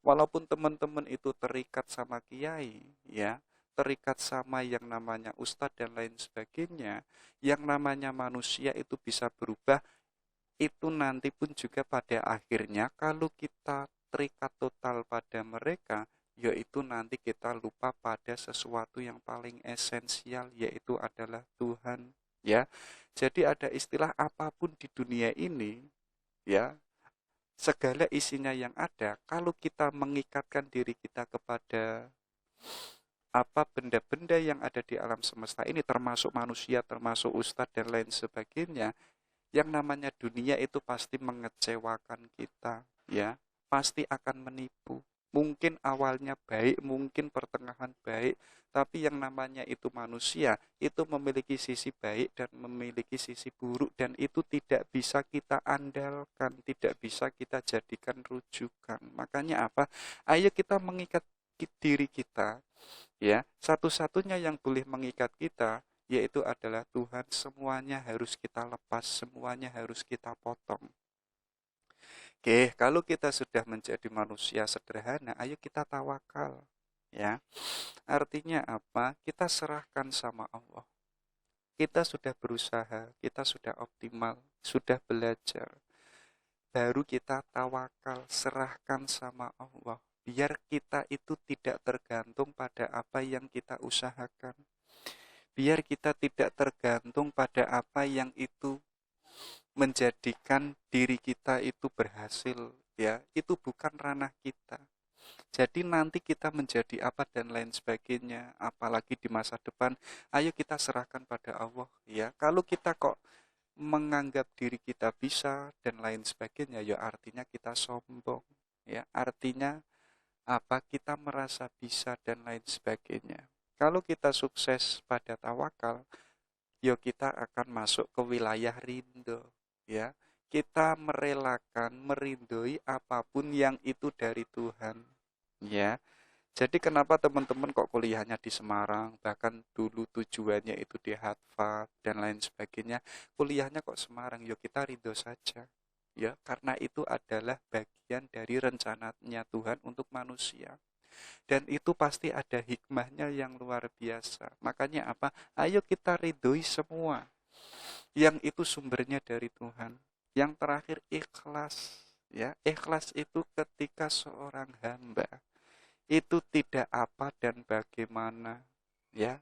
Selama kita hidup kok masih ada apa dan bagaimana, ya artinya kita belum ikhlas. Tapi kok kita sudah tidak ada yang namanya apa dan bagaimana, ya kita sudah ikhlas. Kalau kita sudah taubat, inabah, zuhud, tawakal, ridho, dan kita ikhlas, baru tadi kita sudah sukses makom yang disebut ihsan, ya. Kita ibadah seakan-akan yang kita lihat itu adalah Tuhan, ya. Kita seakan-akan itu ada di hadapannya Tuhan. Kita jalan yang kita rasakan adalah Tuhan. Karena apa? Alam semesta ini adalah tajalinya Tuhan. Yang kelima ada makom yang disebut as-sahadah, yaitu makom penyaksian. Jadi apa? Saya bacakan aja. Ini kecintaan kepada Tuhan tanpa pamrih, tanpa yang namanya embel-embel. Mungkin kemarin yang kita kejar itu adalah surga dan neraka, ya. Yang kita kejar itu adalah anaknya Pak Lurah, sehingga kita itu tahajudnya itu full misalkan. Demi apa? Demi ingin mendapatkan anaknya Pak Lurah. Tapi kalau kita sudah bisa asyahadah, penyaksian ini, ya, kita itu yang kita target satu-satunya itu adalah Tuhan. Kita bisa mencintai Tuhan tanpa pamrih, tanpa yang namanya meminta imbalan. Biasanya kan kita ibadah dan lain sebagainya, itu kan ada tujuan-tujuannya, ya. Sholat tahajud suntuk semalam demi apa? Demi agar nilai IPK-nya itu komlut, ya. Sholat tahajud 40 hari full demi apa? Demi agar bisa mendapatkan anaknya Pak Lurah. Contoh kecil sederhana saja. Membaca waqiah tujuannya biar rezekinya itu lancar, biar masa depannya itu cerah. Artinya apa? Masih ada embel-embel. Masih ada tujuan-tujuan yang tujuannya itu malah bukan Tuhan. Yuk, artinya apa? Artinya mahabbah kita itu masih ada pamrih. Kalau kita sudah makom asahadah, mahabbah kita, kecintaan kita kepada Tuhan itu sudah tidak ada embel-embel sesuatu yang itu bahkan di dalam diri kita itu enggak ada harapan lagi. Yang kita harapkan sendiri yaitu adalah Tuhan. Dan orangnya itu senantiasa mengingatnya secara terus-menerus. Kenapa kok demikian? Ya karena sudah mencintai Tuhan. Maka bohong kalau orang mengaku mencintai Tuhan, kalau pikirannya itu masih materi-materi, pikirannya disibukkan dengan urusan duniawi, ya. Artinya cintanya itu absurd. Dan orang yang itu sudah mahabbah pada Tuhan, pikiran dan hatinya itu senantiasa ingat secara terus-menerus, yang diingat itu adalah yang dicintainya, ya. Yang dicintai itu adalah Tuhan. Sekaligus orangnya itu meninggalkan hal-hal yang menjadi keinginan pribadi. Jadi yang saya inginkan apa sih? Kalau kemarin ingin saya itu mendapatkan anaknya Pak Lurah, sekarang sudah enggak. Sekarang yang saya inginkan itu hanya Tuhan saja. Kalau kemarin yang saya inginkan itu adalah menjadi mahasiswa yang itu paling berprestasi, yo itu baik. Tapi ada yang jauh lebih esensial, yaitu apa? Keinginan kita pada Allah, karena sudah ada cinta. Oke, itu ya. Itu ketika kita sudah makom syahadah, kita sudah menyaksikan kehadiran Tuhan. Ya, untuk agar kita bisa menyaksikan kehadiran Tuhan, ya jalannya tadi dengan ihsan, ya. Kita seakan-akan mampu melihat kehadiran Tuhan, dan ketika sudah makom syahadah, kita sudah menyaksikan bahwa Allah itu selalu hadir. Kita terpesona dengan kehadiran Tuhan, disitulah kita bisa jatuh cinta. Ada juga yaitu makom asidik, ya. Jadi makom asidik ini orangnya itu sudah jatuh cinta pada Tuhan, sekaligus apa? Orangnya itu mendapatkan ilmu pengetahuan yang paling hakiki, yang disebut itu adalah makrifat. Jadi makrifat ini adalah ilmunya Tuhan yang itu diberikan kepada hambanya, yang hambanya itu sudah siap atau jiwanya itu sudah suci.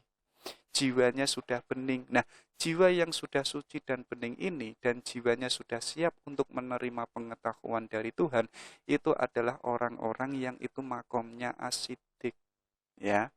Dan Al-Jili ini menegaskan, orang yang itu untuk agar bisa mencapai kemakrifatan, ilmu pengetahuan Tuhan, ilmunya jangan sekedar ilmu al-yakin.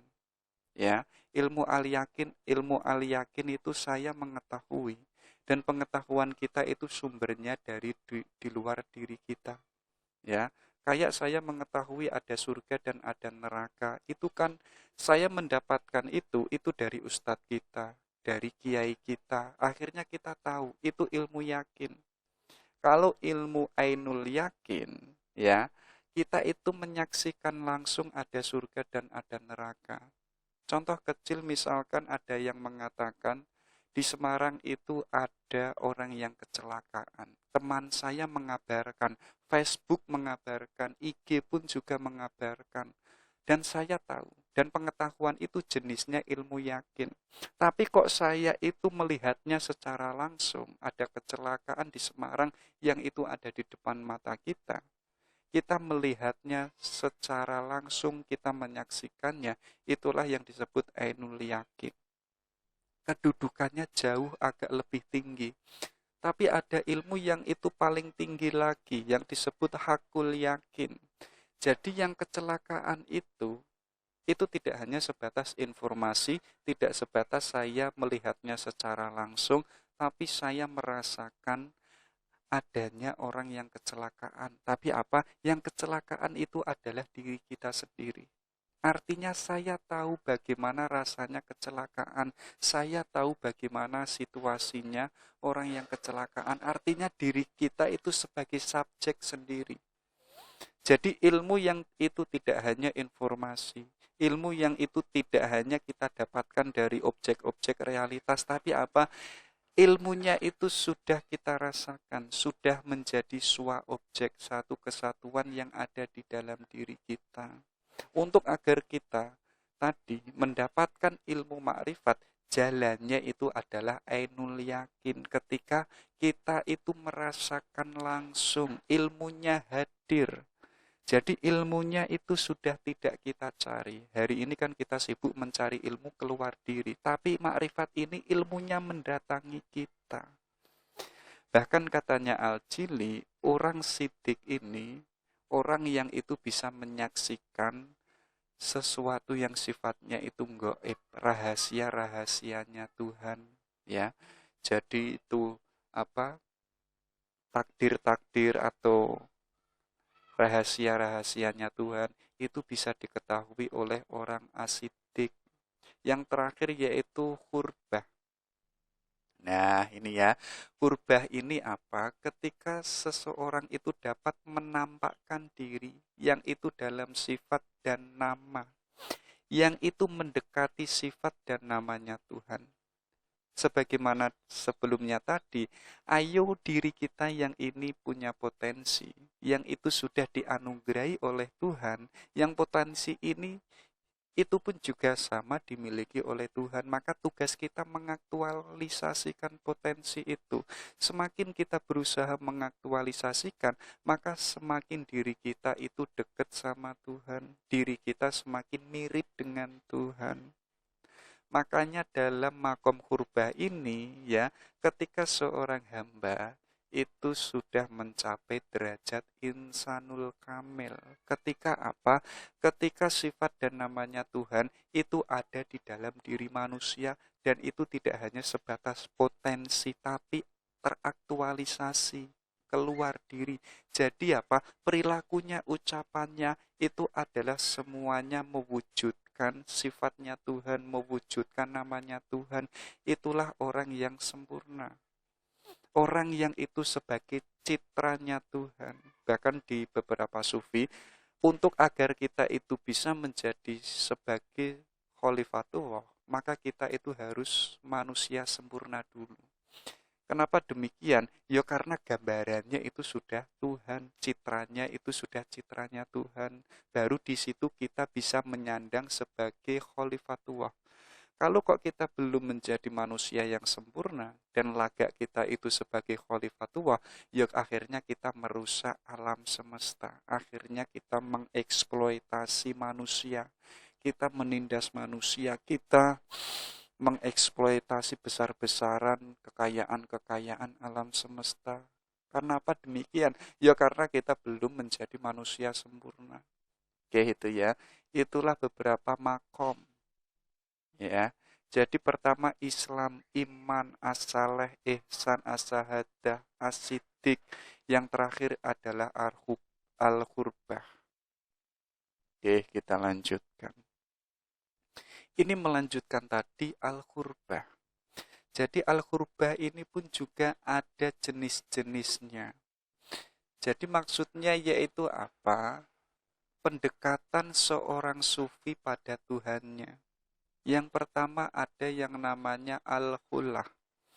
Jadi level pertama ini apa? Ini kedudukannya sebagaimana yang dimiliki oleh Nabi Ibrahim.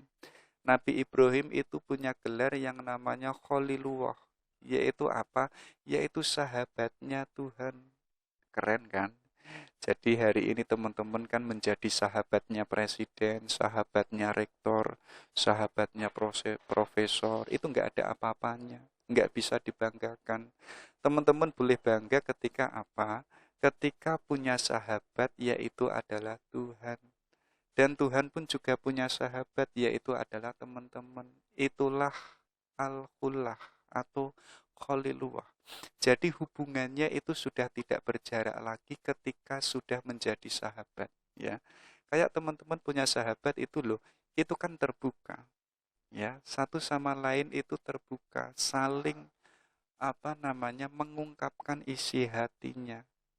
Itulah yang disebut hubungan secara intim.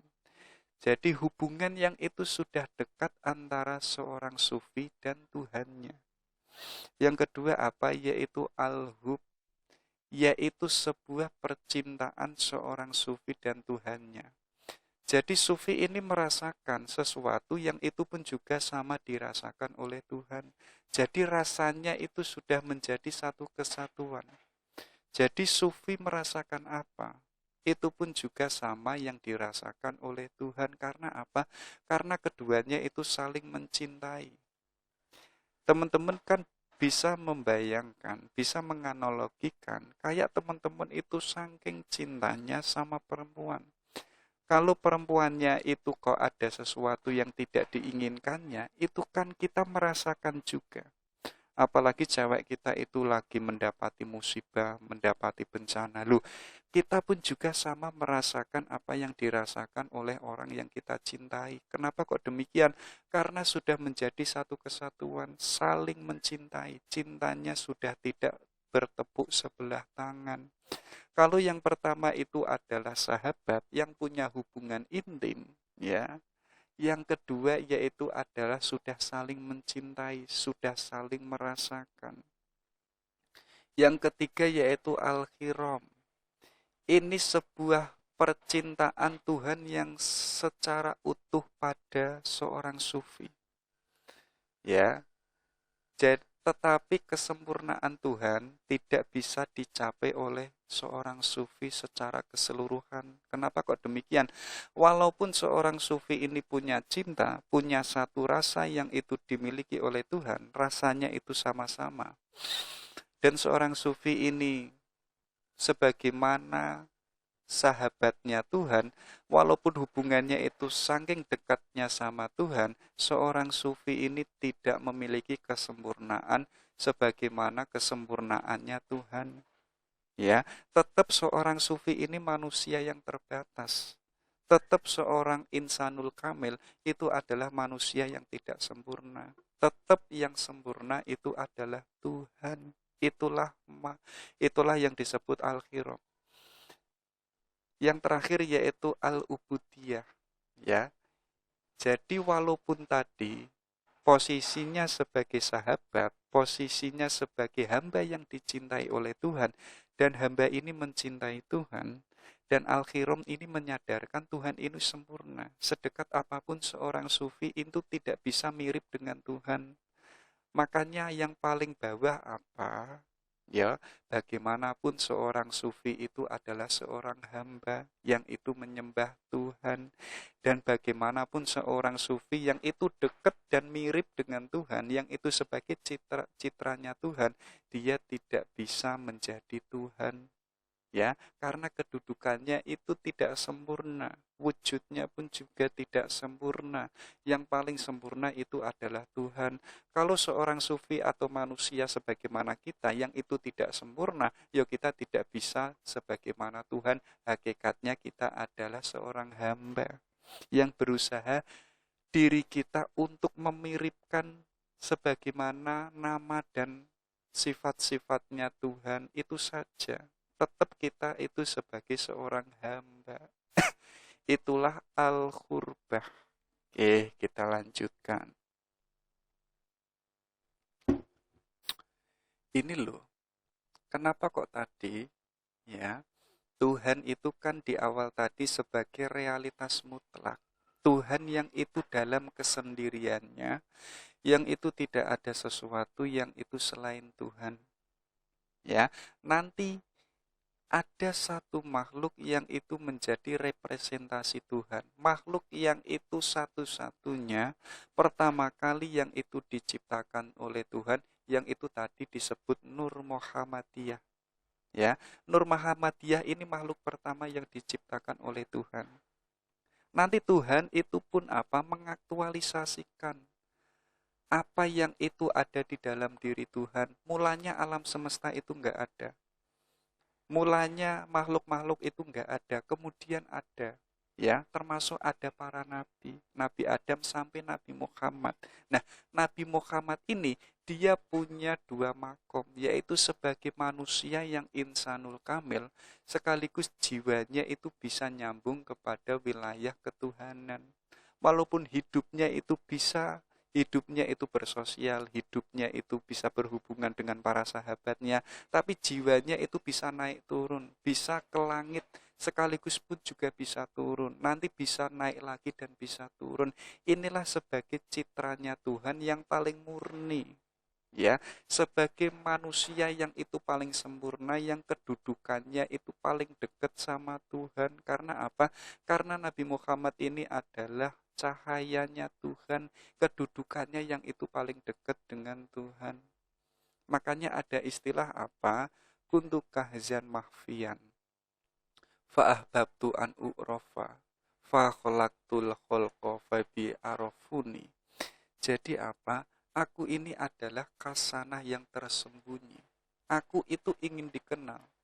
Maka apa? Kuciptakan makhluk agar mereka itu mengenalku. Makanya nanti ada ayat yang itu disambung, gara-gara engkau Muhammad, aku itu menciptakan alam semesta, menciptakan manusia. Biar apa? Biar manusianya itu bisa mengenalku. Dan itu gara-gara apa? Gara-gara Nur Muhammadiyah. Yang itu tadi makhluk pertama kali yang diciptakan oleh Tuhan. Gara-gara Nur Muhammadiyah ini alam semesta itu ada. Dan alam semesta ini ada tujuannya apa? Biar mereka itu bisa kembali pada Tuhan, bisa mahabbah pada Tuhan. Kenapa kok Nabi Muhammad ini sebagai patron atau blueprintnya Tuhan atau sebagai puncaknya insanul kamil? Ya karena ada ayat yaitu apa? Laqad kana lakum fi Rasulillahi uswatun hasanah. Ya. Jadi pada diri Nabi itu ada suri tauladan yang baik. Ya. Jadi teman-teman, kalau tadi ingin bisa insanul kamil, bisa mengaktualisasikan potensi-potensi yang itu ada di dalam dirinya, ya contohlah Kanjeng Nabi. Karena Kanjeng Nabi yang itu asli, yang memiliki tauladan yang murni, yang baik, ya. Maka apa? Apa yang dilakukan oleh Kanjeng Nabi, ayo kita lakukan, ya. Apa yang itu menjadi karakternya Nabi, ayo kita tiru. Nanti lama-lama apa? Lama-lama nanti kita akan mirip sebagaimana sifat-sifatnya Tuhan. Karena Kanjeng Nabi Muhammad ini adalah makhluk yang itu citra paling dekat sama Tuhan. Makanya ditegaskan apa? Wa innaka la'ala khuluqun adim. Ya, ini penegasan sesungguhnya Muhammad itu berada di atas budi pekerti yang agung, ya. Jadi akhlak-akhlak yang ada, yang memiliki akhlak yang paling agung itu adalah Kanjeng Nabi.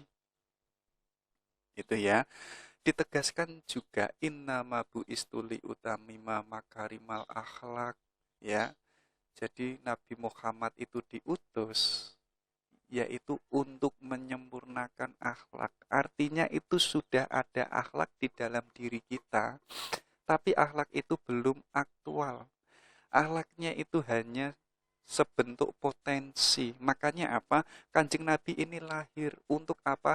Untuk agar kita apa? Untuk membantu kita biar potensi akhlak kita itu mewujud. Karakter kita itu bisa karakter akhlak yang mulia karena kita sudah punya bekal. Gitu ya. Itulah representasi citranya Tuhan, yaitu yang ada pada Kanjeng Nabi Muhammad, dan beliau ini sebagai insanul kamil yang paling puncak. Oke, yang terakhir. Ini ada nasihatnya Abdul Karim Al-Jili. Jadi beliau ini menegaskan, dalam kenaikan fisik seseorang melihat tanda-tanda di cakrawala. Dalam kenaikan spiritual, seseorang dapat melihat tanda-tanda di dalam dirinya. Jadi, kenaikan fisik kita, materi kita, ya, itu kita itu bisa melihat tanda-tanda yang ada di alam semesta. Tapi itu enggak absolut. Yang absolut apa? Ketika kita itu bisa melihat tanda-tanda yang ada di dalam diri kita. Caranya dengan apa?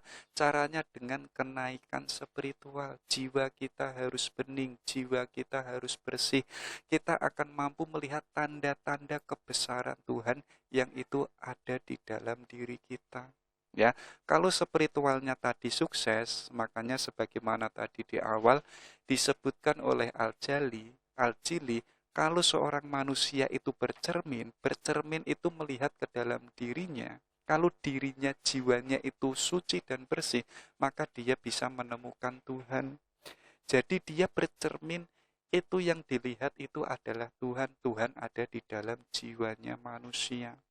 Makanya beliau menegaskan kenaikan spiritual ini, orang itu mampu melihat tanda-tanda yang ada di dalam dirinya. Bahkan tanda-tanda yang paling besar itu adalah tanda-tanda kebesarannya Tuhan. Itu bisa didapatkan ketika seorang hamba jiwanya suci yang itu melihat ke dalam dirinya. Disitulah menemukan kebesaran Tuhan. Gitu ya. Itulah gagasan insanul kamil yang itu menjadi masterpiece-nya Abdul Karim Al-Jili. Ya, ini hanya sebagai pengantar. Sebenarnya banyak sekali dan masih sangat luas sekali, ya, yang itu insanul kamilnya Al-Jili. Tapi dalam tema ini saya ambil yang sifatnya tematik, yang itu bisa saya pahami. Yang nggak bisa saya pahami saya tinggalkan. Oke, itu ya. Sekian dari saya. Assalamualaikum warahmatullahi wabarakatuh.